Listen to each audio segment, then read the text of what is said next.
ಕೋಲಾರ ಜಿಲ್ಲೆಯ ಕರ್ನಾಟಕ ದಲಿತ federation DPS ಏನಿದೆ, DPSನ ಎಲ್ಲ ಮುಖಂಡರಲ್ಲಿ ಮತ್ತು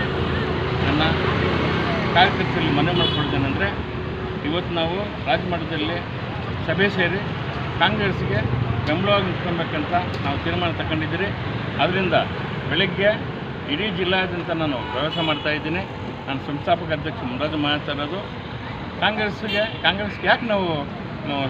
ಸಪೋರ್ಟ್ ಮಾಡಬೇಕು ಈ ಸಲ ಅಂದರೆ ಏನು ಗ್ಯಾರಂಟಿಗಳಿದೆ, ಎಲ್ಲ ಬಡತನದ ರೇಖೆಗಿಂತ ಕೆಳಗೆ ಏನಿದ್ದಾರೆ ಅವ್ರಿಗೆಲ್ಲ ಸರ್ಕಾರದ ವತಿಯಿಂದ ಏನು ಕೊಡ್ತಾ ಇದ್ದಾರೆ, ಅದರಿಂದ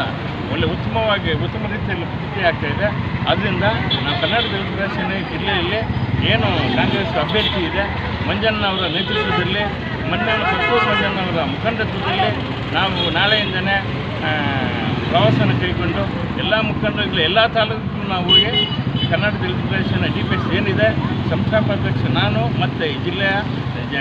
ಪದಾಧಿಕಾರಿಗಳು ಜೊತೆಗೂಡಿಕೊಂಡು ಬೆಳಗ್ಗೆ ಮುಳಬಾಗಲು ಮತ್ತು ಬೇತಮಂಗಲ ಮತ್ತು KGF ಮತ್ತು ಬಂಗಾರಪೇಟೆ ಈ ನಾಲ್ಕು ತಾಲೂಕುಗಳನ್ನು ನಾಳೆ ನಾವು ಭೇಟಿಯಾಗ್ತಾಯಿದ್ರೆ ಭೇಟಿಯಾಗಿ ಪ್ರಚಾರ ಮಾಡಿಕೊಂಡು ನಾವು ಮುಖ್ಯವಾಗಿ ಏನು ಕರ್ನಾಟಕ ದಲಿತ ಫೆಡರೇಷನ್ ಇದೆ ಇವ್ರ ಜೊತೆಯಲ್ಲಿ ಮಾತಾಡಿ ಕಾಂಗ್ರೆಸ್ಗೆ ನಾವು ಬೆಂಬಲವಾಗಿ ನಿಂತ್ಕೊಂತೀವಿ ಅಂತ ಹೇಳ್ತಾ ಎಲ್ಲ ಸಮಸ್ತ DPSನ ಮುಖಂಡರಿಗೆ ಈ ಮನವಿಯನ್ನು ಮಾಡ್ತಾಯಿದ್ದೀವಿ.